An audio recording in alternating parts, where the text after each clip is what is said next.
Assalamualaikum warahmatullahi wabarakatuh. Alhamdulillahirrahmanirrahim. Wassalatu wassalamu ala asyrafil anbiya'i wal mursalin wa ala alihi wa ashabihi ajma'in. Alhamdulillah, apa khabar pelajar-pelajar? Telah seminggu kita bercuti sekolah. Ustaz harapkan kita dalam keadaan yang baik. Dan sekarang semua tahu negara kita dilanda musibah, iaitu dilanda wabak coronavirus COVID-19. Ustaz saja test kamu. Okey, jadinya yalah kita diarahkan selama 14 hari akta pergerakan kawalan. Jadi Ustaz harapkan kamu stay saja kat rumah, jangan pergi mana-mana, stay at home, dengar kata pemimpin-pemimpin kita ya. Semoga harap-harapnya wabak ini cepat hilang, cepat kurang dan negara kita aman damai seperti biasa. Okey, baiklah. Kalau ikutkan hari ini kita dah mula kelas pembelajaran, tapi disebabkan kita cuti, tak bermakna kamu cuti saja-saja, tapi Ustaz akan ajar kamu tajuk yang sepatutnya minggu ni kita akan diajar melalui pembelajaran e-pembelajaran. Okey, baik. Jadinya minggu-minggu yang sudah kita telah lihat topik fiqh, iaitu bab fiqh, iaitu pengurusan jenazah unit 1, konsep pengurusan jenazah. Ustaz sekali lalu saja sebab kita dah belajar benda yang lepas. Okey. Yang pertama, kita ada definisi. Kita tahu maksud jenazah ialah cara tertentu mengikut ketetapan syarak. Hukumnya adalah fardu kifayah, maknanya wajib kepada seluruh masyarakat. Kalau ada masyarakat yang tak melaksanakan, membiarkan satu jenazah tidak diuruskan, maka satu masyarakat berdosa. Baik. Okey, seterusnya kita lihat tindakan awal terhadap jenazah. Ini pun telah belajar sebelum kita cuti hari itu. Okay, jadinya sekali langsung sajalah. Kalau kamu nak rujuk balik, kamu rujuk pada buku nota yang kamu beli tempoh hari. Okay. Seterusnya, pakaian jenazah. Sabda Rasulullah SAW, pakailah pakaian berwarna putih, kerana yang putih itu adalah sebaik-baik pakaian kamu, dan kafankanlah orang mati dalam kalangan kamu dengan kain putih. Jadi kalau kamu tanya Ustaz, saya ada baju batik lah Ustaz, baju tu lawa tak pernah guna, boleh tak saya nak guna untuk ke bumi nanti kalau saya mati nanti? Ustaz kata boleh, tapi kita ambil afdalu a'mal, iaitu Rasulullah bersabda pakailah kain putih. Maksudnya kamu tak perlu nak pakai kain batik ke, baju sekolah kamu ke, apa-apa saja, pakailah kain putih. Itu adalah sebaik-baik pakaian ataupun sebaik-baik warna pakaian. Okay. Tapi melainkan kamu mati syahid, kamu berperang di jalan Allah fisabilillah, dan kamu meninggal dalam keadaan kamu berjihad, maka kamu dianggap syahid. Syahid ni tak perlu dimandikan, tak perlu dikafankan, cukup sekadar apa yang ada di badan kamu pada ketika itu kebumikan dengan sebegitu saja dan itu adalah orang yang mati syahid. Okay? Tapi kalau orang mati biasa disebabkan sakit dan sebagainya, ikutlah afdal sabda Rasulullah SAW. Okey, baik. Seterusnya, tindakan pada orang nazar. Kita telah belajar sebelum cuti. Adab menziyarati jenazah pun kita telah tahu. Kita kena mendoakan, kena ucap takziah, membantu keluarga semati seperti menyediakan makanan untuk mereka. Ustaz selalu pesan pada kamu bila ada berlaku sesuatu kematian, biasanya polemik masyarakat kita adalah kita akan datang bertandang di rumah keluarga semati, kita akan adakan tahlil dan kita akan adakan sedikit jamuan. Tapi Ustaz nak tekankan, kita kena betulkan iaitu jamuan ataupun selepas apa-apa tahlil yang berlaku pada malam itu sepatutnya disediakan oleh orang yang berkunjung, bukan keluarga si mati yang menyediakan makanan, minuman dan sebagainya. Sebab apa? Kita kena tahu secara logik pun, orang yang kehilangan orang yang tersayang biasanya dalam keadaan sedih, duka cita, masih semangatnya masih belum ada, dan sepatutnya bukan orang-orang inilah yang menyediakan makanan, bahkan dialah menerima makanan daripada ahli keluarga, kawan-kawan dan sebagainya, mengunjungi ziarah, membawa makanan pada mereka. Okey. Dan seterusnya tadi, tidak meratapi permukaan si mati dengan meraung, meratap ataupun menyalahkan takdir. Kullu nafsin za'iqatul maut. Setiap yang bernyawa pasti akan menemui penciptanya semula. Tak terlepas iaitu diri kita sendirilah. Antara kamu dan Ustaz, tak tahu siapa yang pergi dulu, tapi setiap orang akan melalui saat dan detik itu. Okey, seterusnya. Okey, ini adalah pengurusan jenazah unit 2, iaitu kewajipan terhadap jenazah. Okey, baik. Ini topik ni ada setengah-setengah kelas telah diajar dan ada setengah kelas yang belum habiskan silibus. Tapi Ustaz akan ajar daripada back to basic lah, mana awal sampai akhir. Okay, dengan betul-betul ya. Okay, baik. Kewajipan terhadap jenazah bagi kita seorang Muslim, di mana fardu kifayah ke atas kita, kita kena melaksanakan 4 perkara. Yang pertama, memandikan jenazah, mengafalkan jenazah, menyembahyangkan jenazah. Yang terakhir adalah mengebumikan jenazah. Andai kata salah satu ini tidak dilaksanakan, maka tidak lengkap sesuatu pengurusan jenazah dan akan menyebabkan sesuatu masyarakat itu akan berdosa jika salah satu kewajipan ini tidak dilaksanakan. Okay. Apa maksud mandi jenazah? Maksud mandi jenazah adalah meratakan air ke seluruh tubuh badan, bertujuan untuk membersihkan jenazah dan memuliakannya. Maka kalau mana-mana jenazah ahli keluarga kita dan sebagainya, wajib atas kita untuk memandikan jenazah. Soalan, Ustaz, kalau waktu tu air tak ada, macam mana pula? Kalau tak ada, kita bertayamum. Okay? Itu mana-manalah, itu panggil rusah kan, iaitu keringanan. Kalau tak ada air, kita bertayamum. Okay? Seterusnya, mengafalkan jenazah. Mengafankan bermaksud menutup seluruh tubuh jenazah sekurang-kurangnya dengan selai kain. Tujuannya adalah menutup aurat jenazah. Ini semua maklumlah. Dan seterusnya, sembahyang jenazah. Solat yang dilakukan ke atas jenazah dengan kaifiat tertentu, mendoakan jenazah agar mendapat rahmat dan keampunan Allah SWT. Okay. Seterusnya, mengebumikan jenazah dalam tanah mengikut kaifiat tertentu, menghalang bau yang tidak menyenangkan dan tidak dimakan oleh binatang buas. Sebab itulah bila kita mengebumikan suatu jenazah, sekurang-kurangnya kita kena kebumikan sekurang-kurangnya 7 kaki ke bawah. Okay? Dan antara tanda kubur yang baik untuk dikebumikan adalah bentuk dalam, luas dan mudah untuk jenazah dimasukkan. Tapi kita akan bincang lebih detail mengenai topik-topik ini.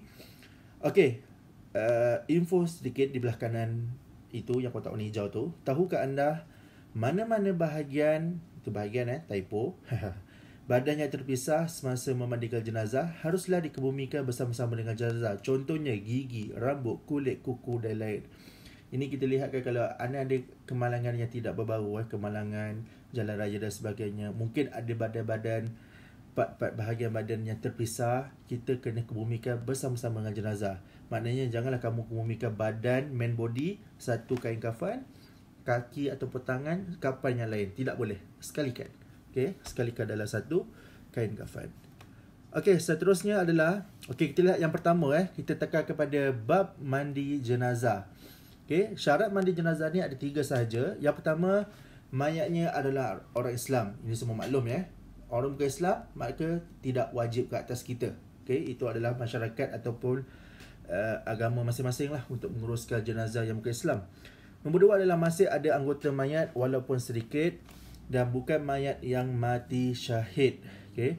Nombor 2 tu point, walaupun anggota badan, contohlah kita 4-5 tahun yang lepas kita ada gempa dekat dengan kejadian MH17 sebagainya, di mana pesawat dibom dan sebagainya, dan sedikit sebanyak kita tak dapat mengumpulkan satu jasad yang lengkap, ada yang tidak lengkap dan sebagainya.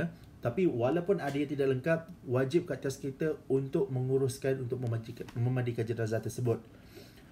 Seterusnya, bukan mati syahid yang macam Ustaz jelaskan sebelum tadi. Maksudnya dia bukan disebabkan berperang jihad fisabilillah, mungkin disebabkan sakit, tua dan sebagainya. Okey, kalau kamu lihat pada kaifiat kat sebelah tu, dia ada banyak. Jadinya kamu boleh baca, Ustaz baca terusnya lah. Maka secara umumnya kaifiat dia, yang penting jenazah itu bila kita baringkan, jangan kita letakkan di atas lantai sebegitu saja. Betul dia tak ada reaksi dan sebagainya, tapi sekurang-kurangnya kita kena memuliakan, letaklah di atas tilam ataupun di atas katil yang mudah untuk diuruskan. Janganlah kamu letak kat double decker. Katil double decker, macam mana pula nak buat jenazah tu, nak keluarkan jenazah tu, susah kan? Katil yang terbuka, sebagai contoh.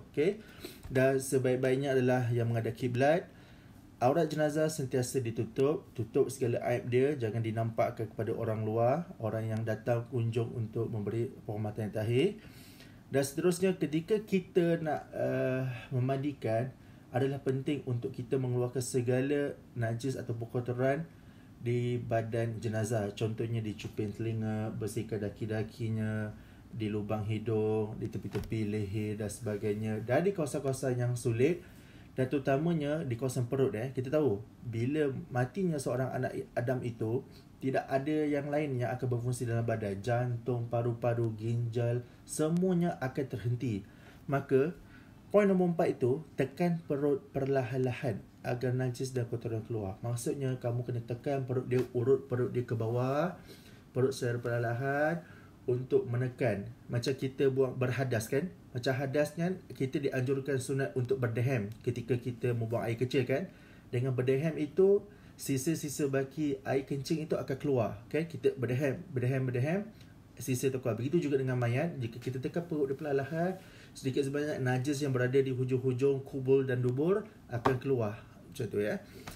Seterusnya, bersihkan seluruh tubuh badan daripada najis, benda yang boleh menghalang air. Bersihkan gigi jenazah, lubang telinga, hidung dan celah kuku. Ini semua maklumlah, seolah-olah macam kita ni mandi wajib lah kan. Bersih seluruh anggota ni sebersih-bersihnya. Okay. Diudukkan sempurna, berniat mandi, dan orang yang memandikan perlu meniatkan, sahaja aku memandikan jenazah ini wajib ke atas dirinya kerana Allah Ta'ala. Siram air ke seluruh tubuh badan, gunakan air yang dicampur daun bidara, sabun. Bilas seluruh tubuh badan jenazah dengan air. Jenazah dimandikan dengan air yang bercampur kapur barus. Apa itu kapur barus?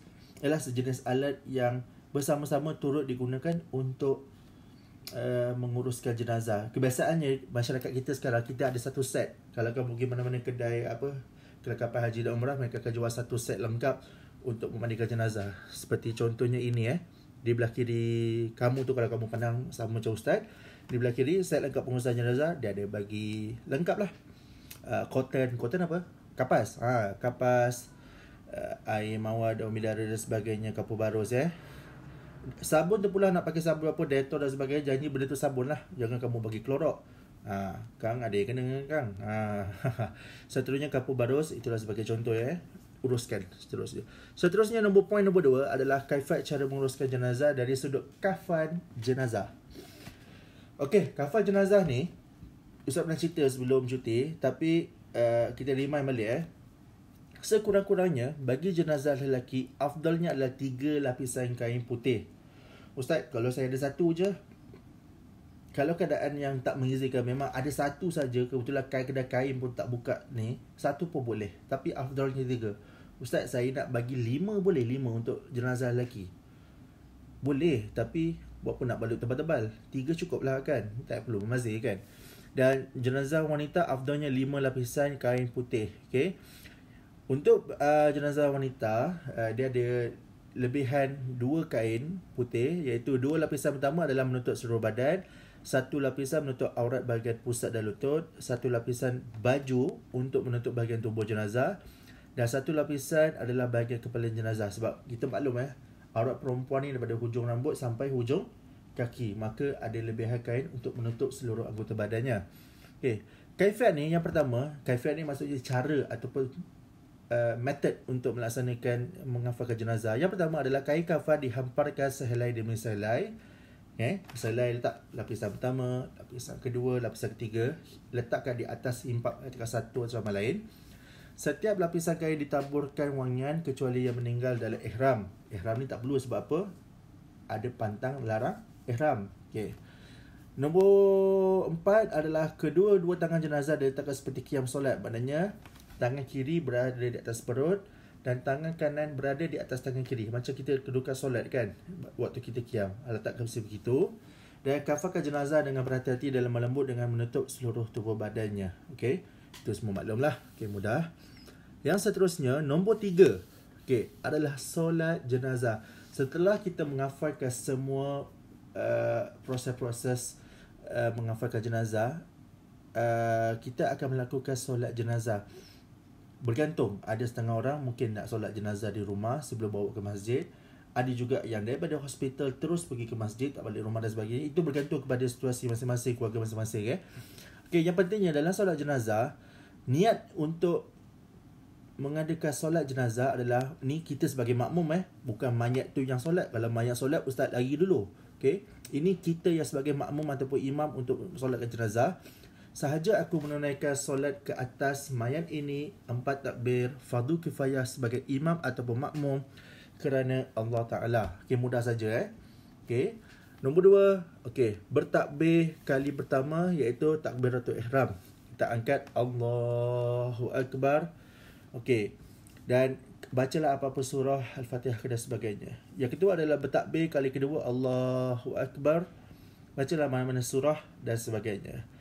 Yang keempat adalah bertakbir membaca selawat Ibrahimiyah, iaitu dalam takbir kali kedua itu selitkan sekali dengan selawat Ibrahimiyah. Apa itu selawat Ibrahimiyah?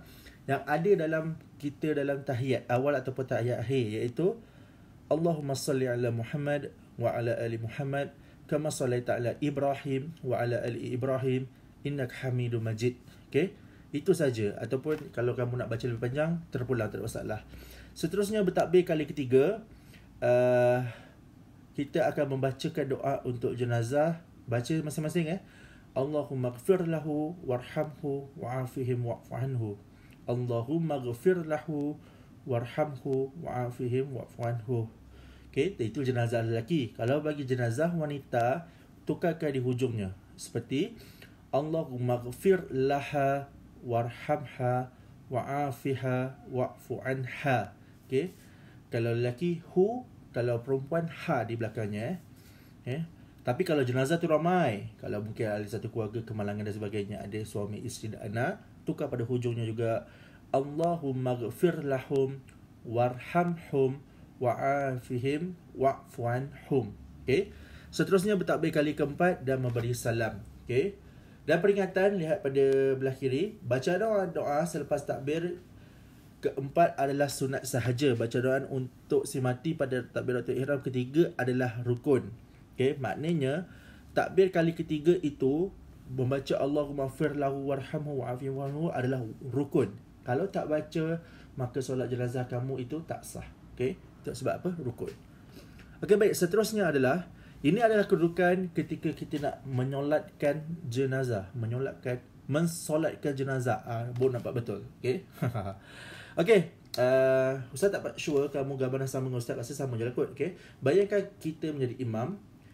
Bagaimanakah kedudukan jenazah lelaki dan perempuan? Okey, kalau jenazah lelaki, pastikan jenazah lelaki itu kepala di sebelah kiri dan badannya menghadap ke kanan kamu. Maksudnya macam dalam gambar ini, kedudukan imam berada di kepala lelaki, jenazah lelaki, dan badannya ke arah kanan. Okey, itu jenazah lelaki. Macam mana pula dengan jenazah perempuan?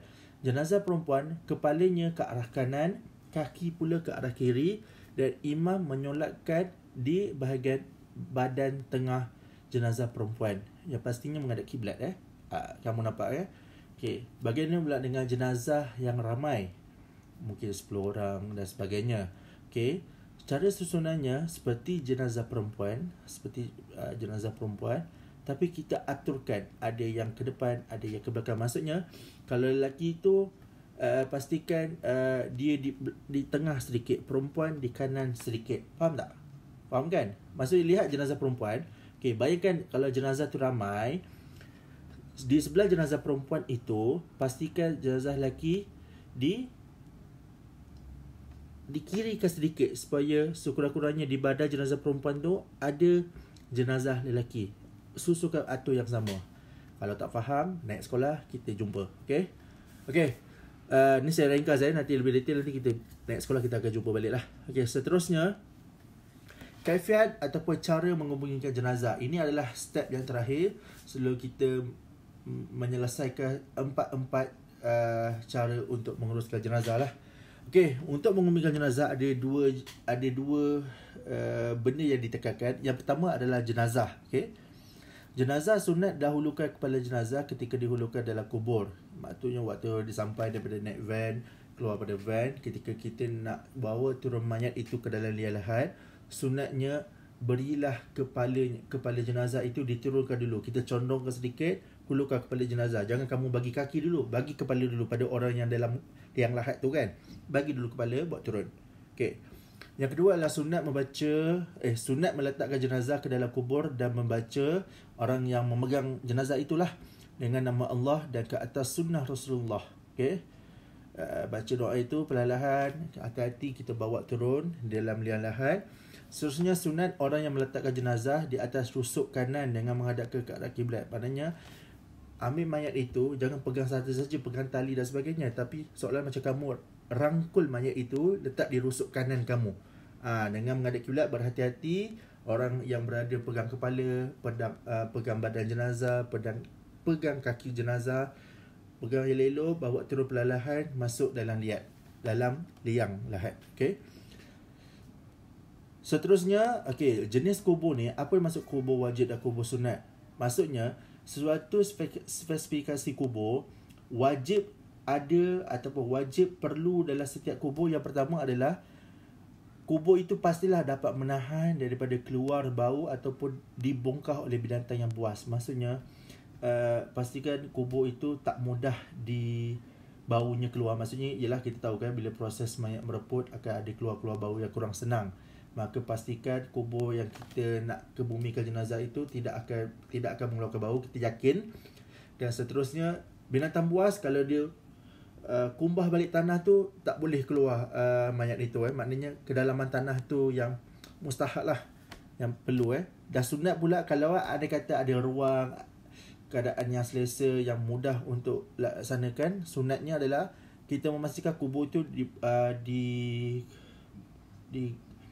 diluaskan panjang dan dalam. Itu sunat lah. Tapi yang paling penting wajib dari segi bau dan tidak dibongkar oleh binatang buas. Okey, seterusnya yang terakhir, kubur. Kubur ni ada dua jenis cara untuk mengebumikan jenazah. Okey, yang pertama menguburkan jenazah dari sudut lahad. Yang kedua adalah syak. Apa itu lahad dan syak? Lihat beserta gambar raja di sebelah kanan kamu. Liang lahad dibuat daripada dinding kubur sekiranya tanah keras. Okey, itu lahad belah kanan sekali. Andai kata kalau kamu korek dalam keadaan tanah, mungkin tanah jenis tanah bukit, tanah yang keras, susah untuk nak membentukkan kubur, maka kamu perlu letakkan jenazah di sudut kanan dalam liang kubur. Maknanya kamu turun dalam liang kubur, kamu akan korek tanah belah kanan sedikit, dan kamu akan letak jenazah di situ dan tutupkan dengan papan. Ditutupkan papan. Itu untuk lahad yang dikumikan secara lahad. Bagaimana pula syak? Syak adalah liang kubur dibuat secara syak, iaitu lubang di tengah-tengah bahagian kubur sekiranya tanah lembut dan berpasir. Nampak Maksudnya kamu dah buat lantai kubur itu, tapi di bawah lantai kubur tu kamu ada buat satu lubang kecil lagi bawah, mungkin anggaran 2 ke 3 kaki lagi. Okey, 2 kaki lah kot, 3 kaki dalam sangat, 2 kaki. Dan muat untuk meletakkan jenazah tu, baringkan jenazah di bawah dan letakkan papan di atasnya. Ini biasa kamu nampak lah kalau kamu ada ke mana-mana pengumian. Okey, itu saja untuk hari ini. Pembelajaran bab fiqh iaitu pengurusan jenazah. Ustaz beserta dengan link video ni, Ustaz akan bagi satu link latihan. Ustaz harap kamu buat latihan dan tolong sebarkan video ini terhadap semua pelajar tingkatan 3 SMK Kokrel Perkasa. Okey, daripada 3A sampai 3G. Video ni untuk semua dan tolong ada masa tolong buat latihan. Ustaz akan check. Wallahu a'lam bisawab. Assalamualaikum warahmatullahi wabarakatuh.